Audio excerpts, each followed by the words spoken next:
Na mtazamaji wa Sullivan TV pamoja na Djuma TV, ni Kolefa Iftari Day ambayo imefanyika hapa Kibaha kwa Matias, na miongoni mwa watu ambao wameshiriki iftari hii niko na kiongozi hapa, atajitambulisha kwa majina yake. Kiongozi, kwanza habari yako? Alhamdulillah, yuko vizuri. Labda kwa majina, watu hawakufahamu, wanataka kutambue kwa majina yako, unaitwa nani?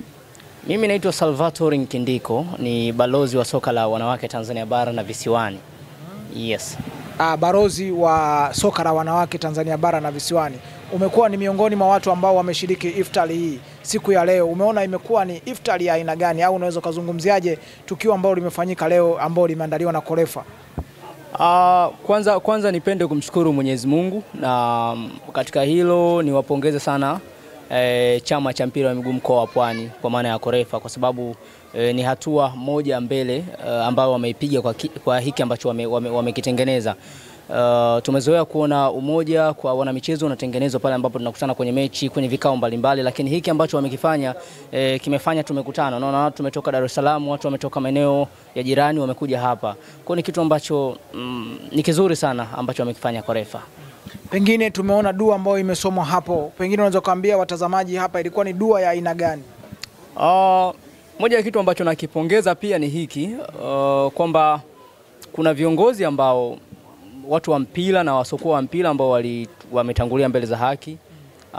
Kolefa amechukua nafasi hiyo kukaribisha mashehe, imam na viongozi wengine wa dini kwa ajili ya kuja kusoma dua kwa ajili ya kuwakumbuka ndugu zetu na kuombea ndugu zetu ambao wametangulia mbele za haki. Lakini pia nimeona kuna dua nyingine ambayo tumesoma ya kumwombea Mheshimiwa Rais wa Jamhuri ya Muungano wa Tanzania, mama yetu Samia Suluhu Hassan, lakini pia kuombea nchi yetu kulingana na aina ya mazingira ambayo tuko nayo.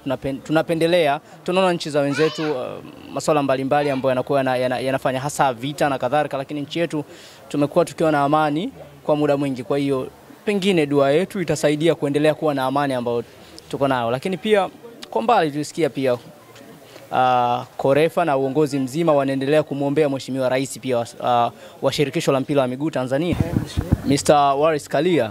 Of course Karia ni mmoja ya viongozi ambao wamefanya vizuri sana katika football ya Tanzania. Hicho ni kitu ambacho hakipingiki. Kwa hiyo Kolefa wamechukua nafasi hiyo kumwombea dua pamoja na jopo zima la uongozi. Binafsi na wapongeza sana kwa hatua nzuri na bora ambao wameamua kuichukua kama chama cha mpira wa miguu. Nini wito wako sasa kwa viongozi wa Kolefa na viongozi wengine wa mpira wa miguu? Mimi sasa nikiwa kama balozi wa soka la wanawake, wanasemaga mwamba ngoma uvutia kwake.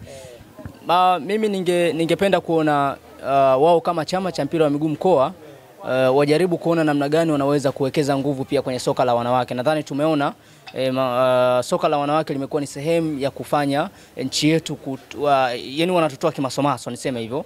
Mwaka 2022 tumekwenda kushiriki mashindano ya kombe la dunia na tukaishia katika hatua ya robo finali, na hivi tunavyozungumza timu yetu ya taifa ya Twiga Stars imefuzu katika michuano ya WAFCON inayotarajia kufanyika mapema mwezi wa 7.